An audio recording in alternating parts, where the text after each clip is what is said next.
a maxillofacial and craniofacial surgeon, practicing mainly out of South India, the small city of Nagarcoil, close to Trivandrum, and also out of the Middle East, in the country of Oman.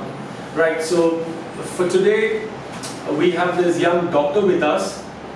He was born with bilateral cleft lip and palate. Before I say further, I want to thank him for being willing for this video. We're going to do a jaw surgery for him later this evening. He's already had several surgeries. How many surgeries have you had before, doctor? He's had 6 surgeries before. This is the first time he's come over here at Richardson's. He is from a city not far away from us. I would think it's the second, well, it's a city that's Madurai, right? It's not very far from us. It's another big city close to us. The plan for today is to get new bone growth on the upper jaw. I'm also going to do some work on the nasal base, which is quite broad, and we're going to get essentially the facial proportions fixed. Now on the scan, the video is still taking time to get out, but on the scan, the CBCT, when we did the measurements, he's got about 22 millimeters of discrepancy between the upper and the lower jaw. So if you look this side towards me, this is the discrepancy I'm saying. And the mandible, even though looks long, actually is in the correct proportion for his face. So what we're going to do is we're going to get this part of the face outward and also a little downward. So like a vertical or like a horizontal movement, it's going to be both horizontal and vertical movement. Or we also call it like a clockwise movement. We can do some clockwise movement and get bone behind. So the entire middle third of the face comes forward. Right. Can you show us your teeth now, just like that? You see his upper teeth is not even visible. Yeah, he's got a huge maxillary deficiency, a typical cleft maxillary hypoplasia. So we have to make sure that we do these surgeries and at the same time not worsen his speech, but get improvement in the speech. So our main concerns are to make sure we have better facial proportions, better aesthetics, but not compromise any of the functional issues, but instead add on to his functional results. And you know, his speech is not perfect, right, doctor? We're going to get his speech sorted out also in the next stage. Being a patient, when we talk, how many people can have some difficulty in understanding right now? Many people do have some difficulties, yes. But don't worry, we're going to take care of that also. Once we get the skeleton in the right place, as I discussed with you earlier, so then we'll be able to make sure that, you know, what we're going to do is, this is his upper jaw, and you can see how clear the underbite is, or the maxillary hypoplasia.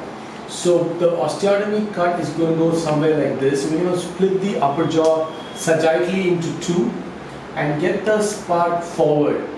And it's not a forward in just this direction, but it's going to be forward like this and also a little bit downward.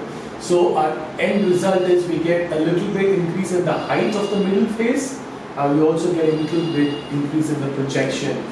So that's the plan for him. And it's a distraction process, which means we're correcting the underbite by stimulating his own body to lay down new bone. This is the best way to solve the problem. Now, mild movements, less than 5 or 6 or 7 millimeters even, we can do with a conventional orthodontic surgery.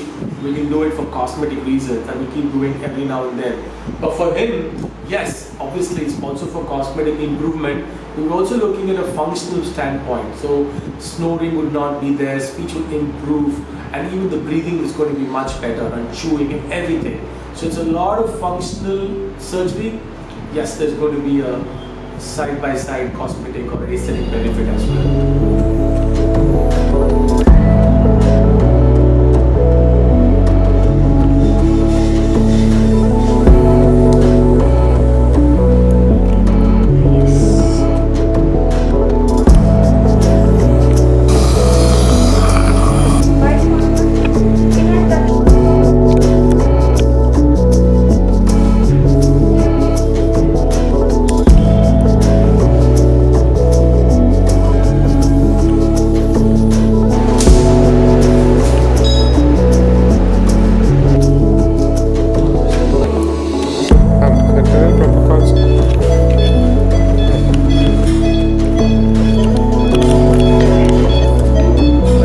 going to start this jaw surgery.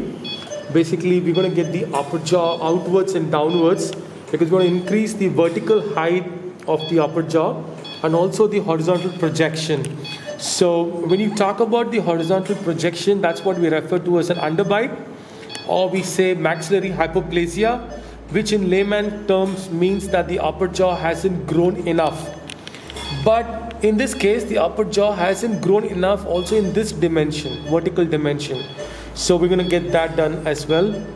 We're going to do a new bone growth creation surgery, like a distraction osteogenesis. You can have a look at the distractor that we've seated inside the mouth already. So this patient is a small wart here, you can see. It's a teeny weeny wart and it's in a location that's not very common for a wart. So we're going to take it off now and put maybe 1 or 2 sutures in there at most.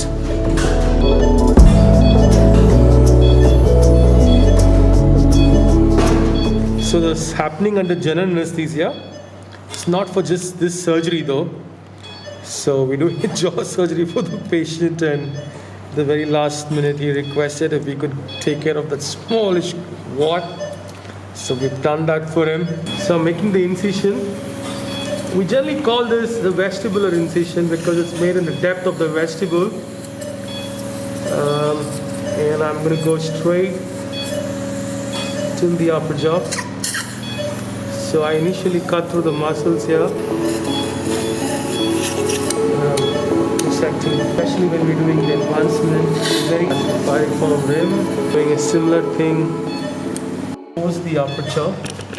I'm going to show you some of the anatomical landmarks. That's the infraorbital nerve that's coming out of there.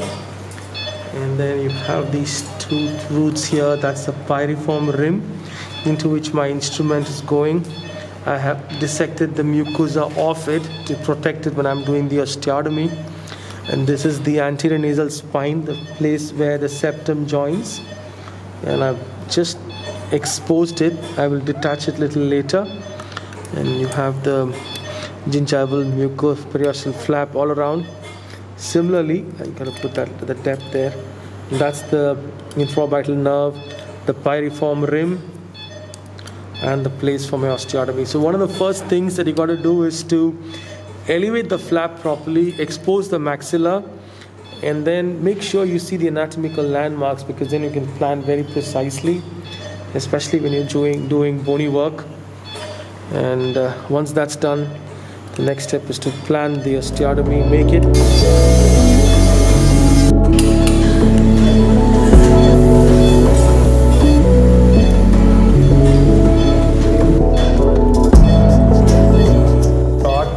I'm going to show you the pre-op in a while. Yeah, can you show me? So that was how it looked. And you can see the amount of advancement on the table.